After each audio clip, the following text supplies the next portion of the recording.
I get asked all the time about Supra values, and it's really confusing for a lot of people as to what gives a Supra value. Why are some expensive? Why are some seemingly not? Why is it there are always the occasional bargain and lots which are, well, very far from it?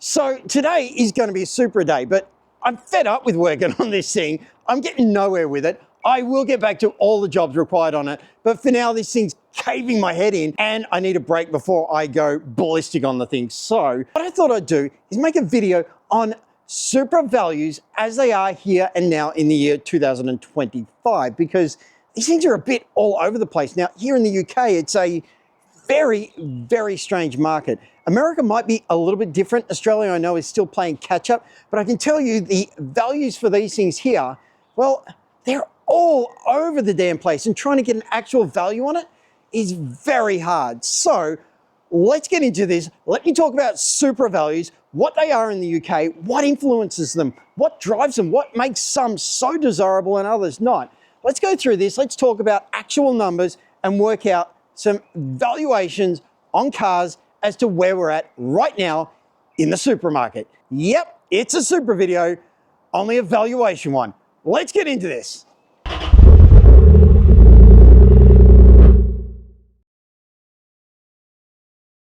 This is my 1994 twin-turbo 6-speed manual Toyota Supra, and valuing it here in the UK is actually very difficult. Now, before I start talking valuations, what I should mention is this is in reference to Mark IV Supras. Now, Mark IV is an unofficial term, JZA80 or 4th generation Supras. That's what we're talking about here. And this one, well, that's exactly what this is. This is a 1994 JDM 6-speed twin turbo model.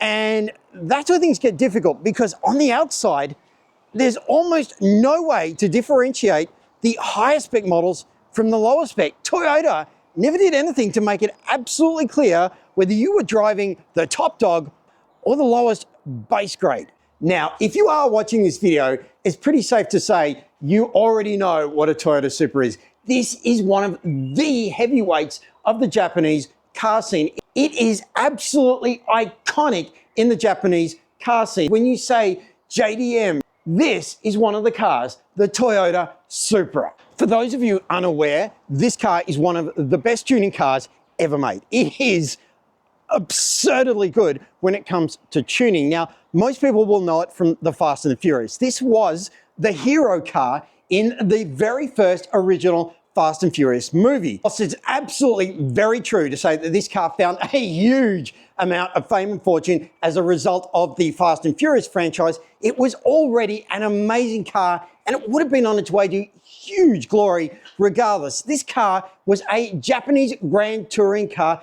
Championship model. It went in and did extremely well. Granted, there was something unique about it we can talk about later on, but this chassis was fantastic in that racing series.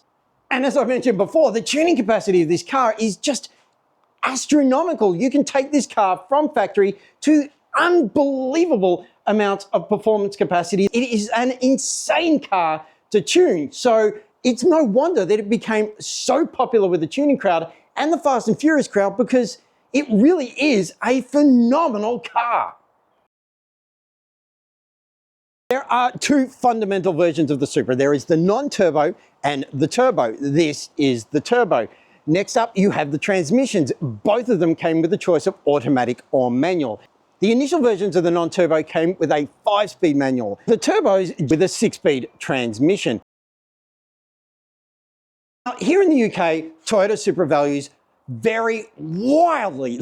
It's absolutely insane, the differences between the versions, the conditions, the mileage, and so on. We see this with all sorts of cars, of course. It's not unusual, but the Supra really does have a huge variation in it. We see cars as low as 17,000. It's not common, they're pretty rare, but you can occasionally find 17,000 pound versions of these. Likewise, there always seems to be one or two versions at 60, 70, and even 80,000 pounds. And what is a driver of that change is the desirability of options, whether it's turbo, whether it's non-turbo, whether it's automatic, whether it's manual. whether or not it's got a lot of miles on it, its overall condition, how much factory stuff is still left in it, because so many of these cars got modded to living hell. Trying to put a value on these cars is very, very difficult. What you've got to do is weigh up what the car is versus the market, versus the competition, and then come to your own price. Now, this car right here, right now, in this condition,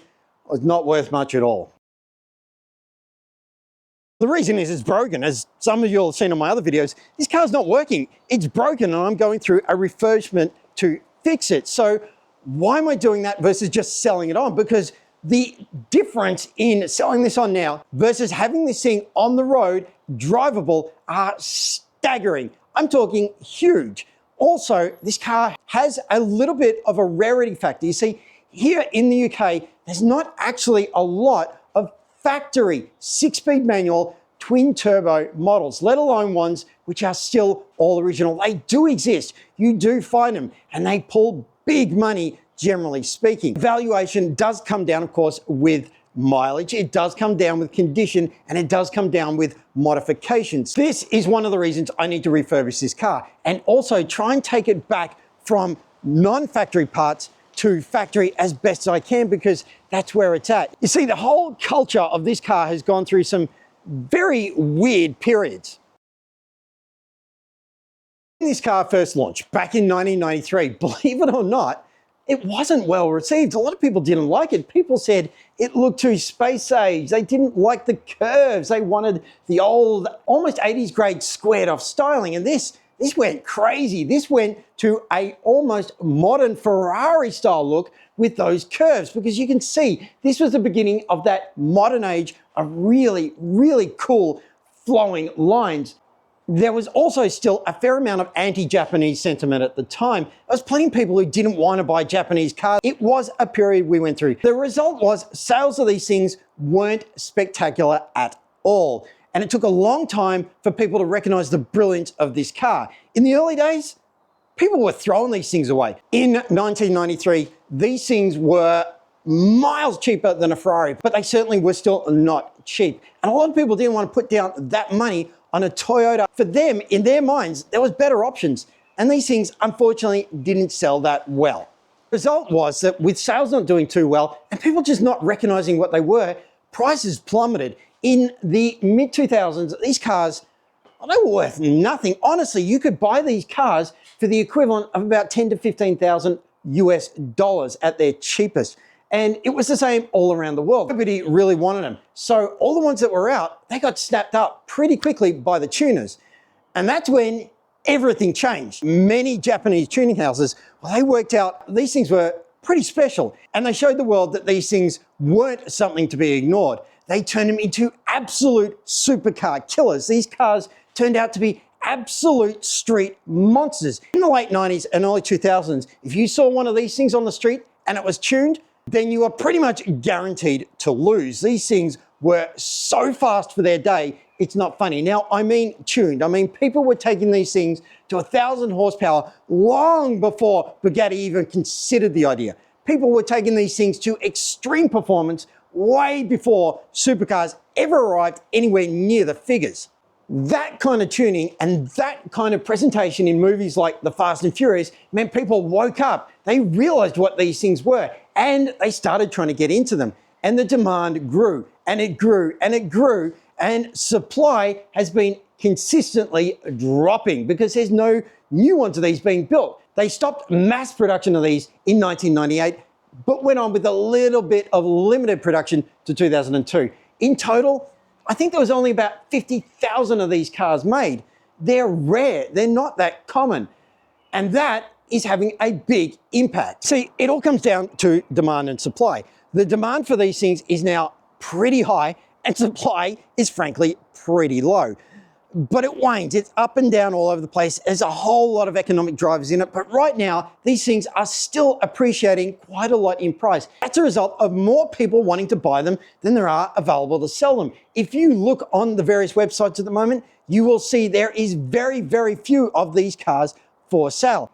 Now, obviously, if you're in America, you're going to see a lot more listings than you are in the UK. However, in America, you've got a lot more people. So there's a lot more people trying to buy these, which continues to keep the price pushed up. In the UK, it's the same, only we've got very, very few numbers of these cars in the country. At this point, I believe there's only about 1,000 of these actually registered, ready for driving on the road. And with the population of the UK, that means there's a huge number of people who love and want these cars, and they're prepared to pay for them and outbid one another. So there are a lot of people out there who really believe these cars should be worth nothing. They should only be worth £5,000, only $10,000. Why would you pay more than that? Well, these people are just chances. These are just people looking to score a bargain and flip it on. Whenever you hear people complaining that these things are too expensive, it's because number one, they can't afford it, and number two, they're trying to get the price down so that they can afford it. It's that simple. But the market is what the market is. If there's enough people to drive the price of these cars to £50,000 or 100 or more, then that's what's going to happen, and that's what we're seeing at the moment. Now, if I had to value this very specific car as it stands this instant, I think 20,000 is a fair estimate. That's come and pick it up as is. You would need a trailer. You would need huge amounts of work. Will it be worth more at the end of that? Yes, it certainly would. But unfortunately, with the market the way it is, I just couldn't ask more than that. So that's why I'm not selling it at £20,000. I do know of one automatic twin turbo Supra, which is on the market at the moment for £21,000. Now, that car is representative of a bit of an anomaly. What we get from time to time is we do get people in the UK with this kind of funny mental attitude where they believe their car is worth an amount, and no matter what the market says, no matter what anybody else says, that's the price they push it out at. And quite often we see this with Supras where somebody has a Supra that they've owned for 10 years and they have it in their mind that it's only worth 30 grand, even when the market is saying that's a 60 grand car, it's pristine, it's perfect, it's factory. Why are you selling at 30? And they'll just push out this line that they know better. Well, somebody gets a bargain out of it. I have seen Supras being sold for 30 and being put on the market the very next day at 50 and selling. It's because people often don't know what they've got in both directions. Now, I will point this out. If you wanted to refurbish this car, if you think you're going to buy it for 20 grand and then you're going to refurbish it and make a profit out of it, there is no chance in hell you will make any money out of it if you take it to shops. It's not feasible. If you said, okay, Simon, I'm going to buy this off you for 20 grand and you decided to take it down the shop and have them do all the repairs, I guarantee you the price you would sell it at would be less than the cost of the repairs. The time and effort required to fix this is a DIY job only. It's just not feasible. With one exception, scumbag workshops, scumbag dealers, scumbag traders, well, they're out looking to score a bargain. Well, when I say bargain, they're looking out to scam you. And I get them all the time with this car, and I know other people do. And that is where they offer you a lowball figure because they know they've got a workshop, they've got staff, they've got everything they need to make a whopping profit out of this and even undercut the market. If you sell to them, you're never going to win out of it. So don't be tempted to sell this car onto some chancer who turns up and convinces you that the car's only worth 5 grand. Now, where you are also matters in terms of valuations. Because, for example, if you're in America, your versions, well, they're a little different to the rest of the world. You see, the USDM version, as it was from factory, is not quite the same as it came to the UK or most of the rest of the world. One of the unicorns, one of the things that the rest of the world's always chasing with this car is the GZ, the Aerotop version that also has a manual in it. And guess what? In the rest of the world, they didn't make it. Toyota never made a 6-speed manual Aerotop version for the rest of the world. They made one for America. And that was at the insistence of Toyota USA. Basically insisted that in the mid-90s in America, you could not sell a sports car unless it was convertible. They convinced Toyota Japan that in order for this car to sell in America, it must be Aerotop and it must be 6-speed. And there was a big problem with that. See, the reason Toyota wouldn't do that for the rest of the world was very simple. Chassis twist. What they were worried about, and this is Toyota themselves, was that having a 6-speed manual in this car with no roof, they were worried that spirited drivers would actually twist the chassis, so they didn't do it. Now, when the Americans came along and said, well, we can't sell the car unless you do it, that meant the US version got heavy, really heavy. When I say American version, I mean the Aerotop version. They did get coupes in America, but they were extremely rare. trying to get a coupe in America is really hard. And that obviously drives up their value. Because they're rare, if you find a factory coupe, twin turbo, 6-speed manual in the USA that was US delivered, well, it's a big amount of money, especially if they're in good condition. The Aerotops actually come down a little bit, and that's because they're so common in comparison to the coupes. But both cars are frankly pretty rare, and there's a lot of demand for either, so they all get pushed up. In the UK, and to an extent the rest of the world, it's actually almost the other way around. There's far less of them, so they actually have a more desirability to them. People actually go looking for the Aerotops, and then they want the Aerotop with the manual, can't find it, so they start looking conversions. And if you want to take an Aerotop and convert it to 6-speed manual, you start thinking astronomical money to do it properly. Stick a manual transmission in, that's already horrendously expensive. Now to make sure it's strong enough to handle it so that it's not like two playing cards just joined together, well, yeah, you're spending epic amounts of money to make an Aerotop 6-speed manual in the rest of the world.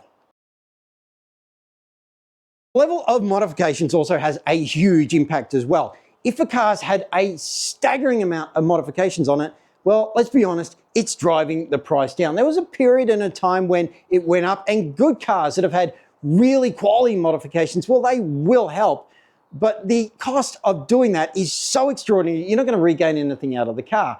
Most Supras have had a lot of modifications on them, so all those original parts, they're gone. And unfortunately, a lot of them just ended up in the bin. Yes, very seriously. There were people just throwing away factory parts of this car because nobody wanted them. There was a time when you literally could get any factory parts that you wanted for this car essentially for free because people were ripping everything off and just giving it away or putting it in the bin. Yes, wheels, front bumpers, side skirts, mirrors, doors, wings, you name it, all sorts were being ripped out of these cars, all sorts of aftermarket stuff being thrown in, and you could get it for virtually nothing. Now, in 2025, that's all completely flipped over. The demographic of this car's desirability, the people who want it the most, tend to now be slightly older. They're people who grew up with the car, who know about the car, familiar with the car, always wanted one of those cars. These people have got a bit more money and they want factory. They want a car that's not been modified, which, to be honest, just doesn't exist in the Supra world. If you find a truly original factory Supra, its value is going to be staggering. Most Supras that are all original, that are claimed to be, well, they're not. They were modified and then they've been put back to factory. You're not going to find a factory fresh Toyota Supra. Any that claim they are, I would be extremely suspicious about. For the most part, every Supra you found will be 30 odd years old and it will have had a ton of parts removed and aftermarket parts put in. This car's no exception. It's like so many of them. At least this one can claim to have done its job. This one has been an epic grand tour. It has seen the world driving. It has been fantastic. Most Supras, they didn't achieve half of what this car has to date.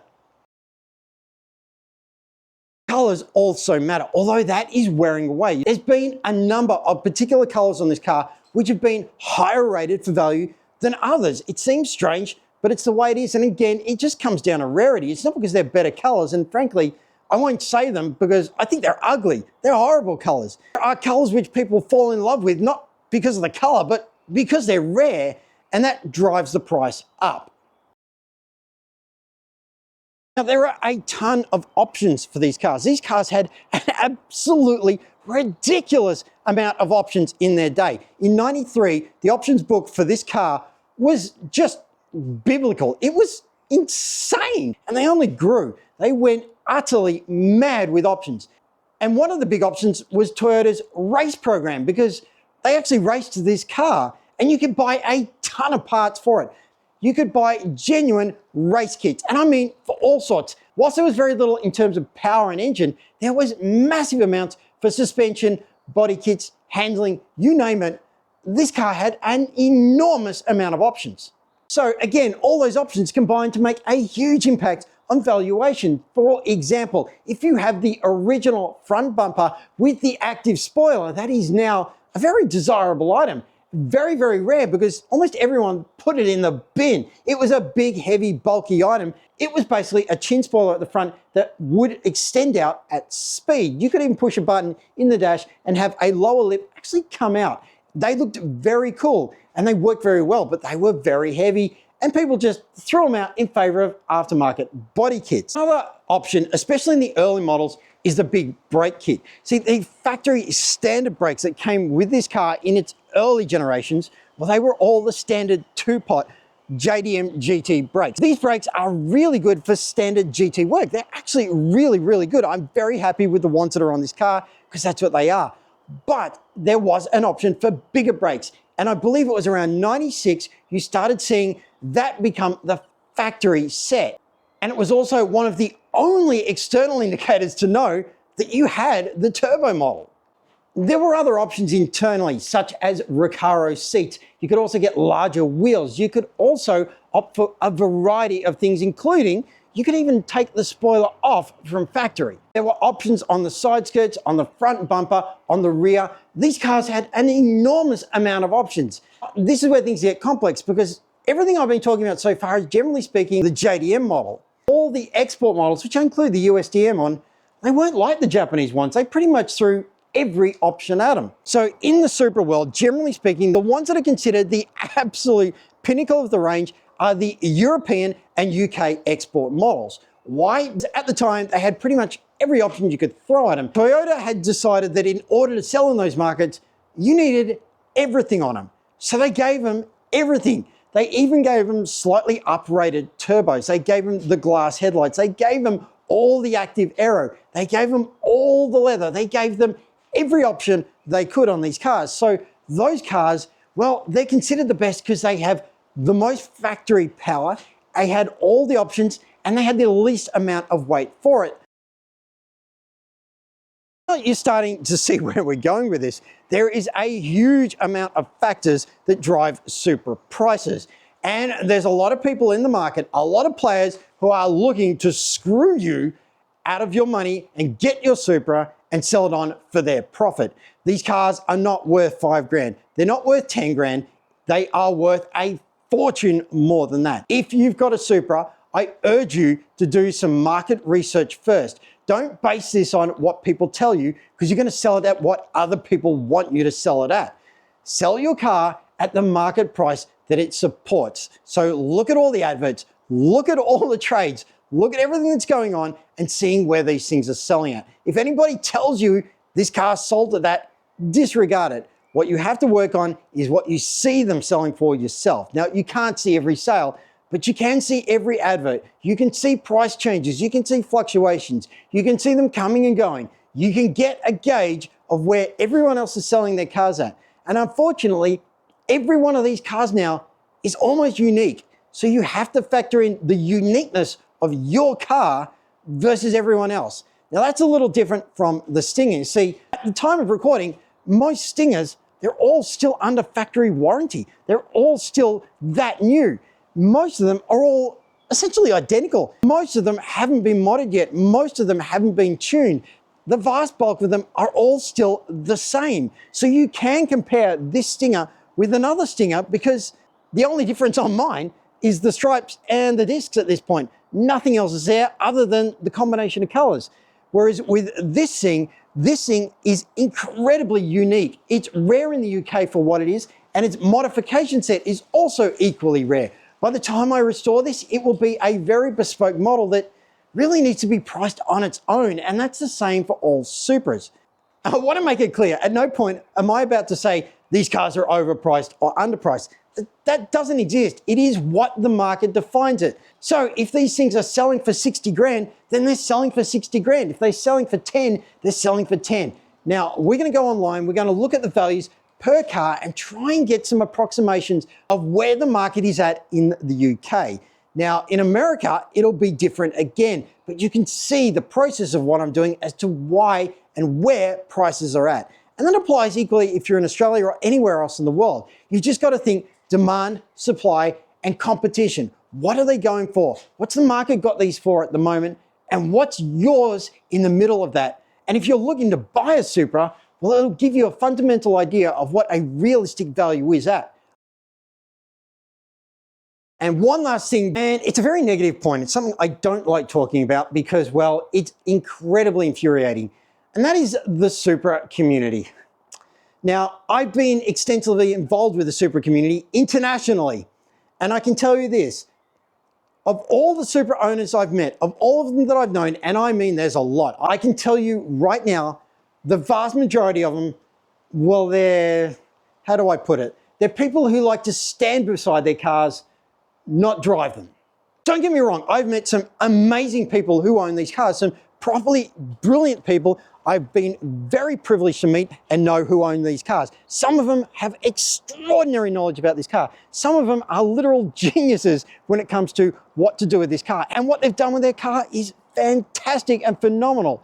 But the majority of owners, the majority of people are not like that. There's only a small percentage of Supra owners who I would classify as proper drivers, as people who like to go out and use their car, who look after them and maintain them. Most Supra owners, unfortunately, they treat them as garage queens. Well, the only thing they're interested in really is getting a good Instagram photo. I've run into some serious funny people that are owners of the Supras. Now, the reason I've had to go through and explain all that is because you need to understand that's the community you're getting into. For the most part, the Supra community is like most car communities. It is a very, very arrogant, very masculine, I wouldn't say toxic, but it is a very harsh environment. You're not going to get a Toyota Supra and just be welcomed in. They really make you work for it. So all this means is the Supra community, if you go into it and you start trying to get involved with it, you will get told what to sell your car for. You will get told what it's worth. You will get told everything, and you'll be expected to just be submissive and accept it. And if you challenge it, well, you're not going to be really welcome in the community very long. That's a big problem with these cars, is the community is pretty poor. In fact, I'd almost go so far as to say, especially here in the UK, there really isn't much of a community. There is online presence. There's a massive online presence, but events, opportunity to do things with these cars, well, it's more up to you. If you want to take this car to a show, you want to go on a tour, well, you got to sort it all out pretty much on your own. All of this affects valuations on the car because people kind of find that the community is hard to get into. When people think, are you going to buy a car to go on a Supra Club run with? Well, no, because it almost just doesn't exist. You're pretty much rare as all hell to find that. You're really going to end up a one-on-one car for yourself to do what you want with. You're going to have to join other mixed car clubs because you're not going to find a Supra Club that really does anything. Not only does that have the effect on knocking values down because, well, plenty of people want to buy cars to be part of that kind of driving community experience, it also has another problem. You see, the community, well, they like to define prices and they will go to great lengths to make sure anyone dissenting from that, well, they kind of get taken down a little bit.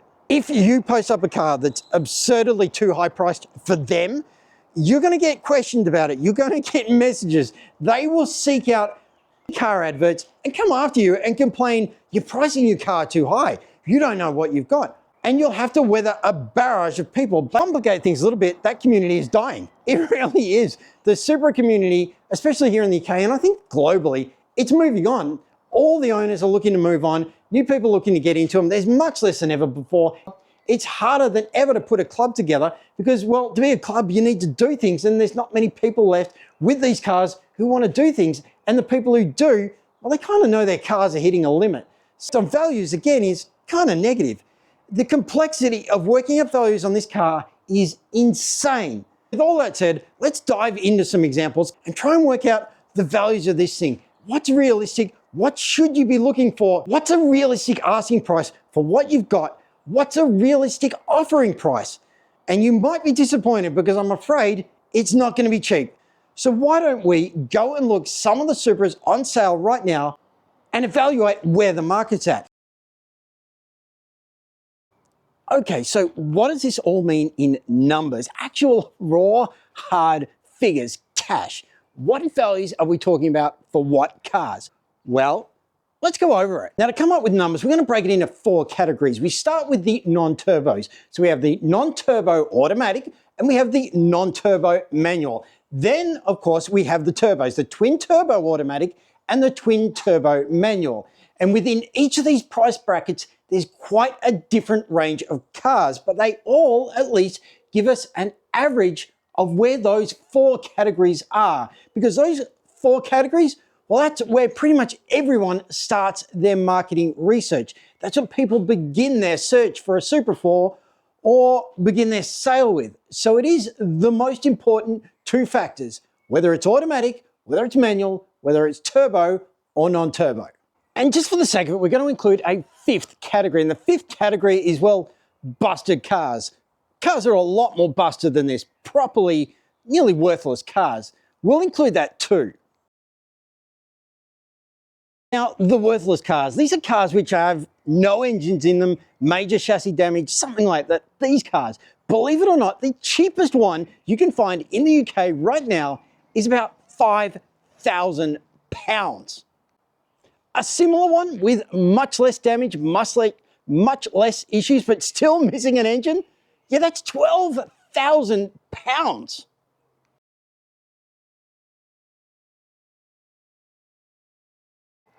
For a non-turbo automatic, the average price right now is around £20,000, give or take £1,000 or so. And of course, within that range, it can be massively different. There are some NA automatics which will go way above that, and some which frankly should go below it.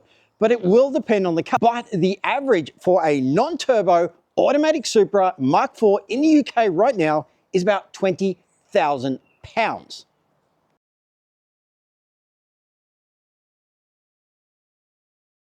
Now, if you change that to a non-turbo manual version, well, then you can add another £5,000 to the average for that, with the average being roughly £25,000. And the cars can make an enormous difference. But the simple fact is, the difference between a manual and automatic in the non-turbo spectrum is about £5,000.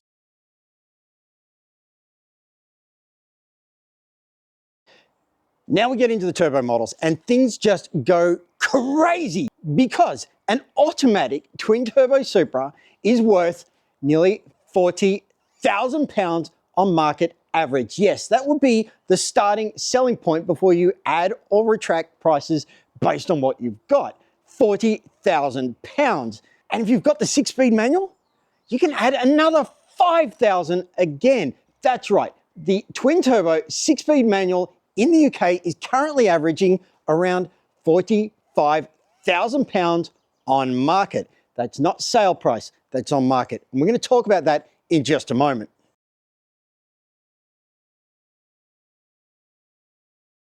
Now, in the UK, there is virtually no damn cars for sale. When you look at the marketplace for these, they're very, very rare. At the time of production of this video, there was only about 27 cars. That's it. And of those, only about 7 were actually twin turbo 6-speeds. The rest were all the lower grades. Now, that's not to take anything away from them. They're fantastic cars, but this is the big dog. And if you wanted the top of the range model right now, we've only got 7 to choose from. That's a massive, massive shortage in supply, and that's why demand is growing and continuing to go up. If you want a Supra, your choices are extremely limited. So with that in mind, I'm going to leave it there. Thank you so much for watching. If you have enjoyed any parts of this video at all, don't forget to like, subscribe, and comment. Definitely subscribe because this thing's getting more work done. And in the very next video, I plan to be, well, doing a whole lot of livery stuff on that. I've got the first of the new, well, I don't want to call it body kit. We're going to call it parts coming that are going to go on this car to make it look absolutely amazing. I'm going to do a bit more vinyl work on it. And of course, I've still got to do all the suspension work on this car, not to mention all the other work. So definitely subscribe, watch, like, share, and I will see you in the next video. Simon out.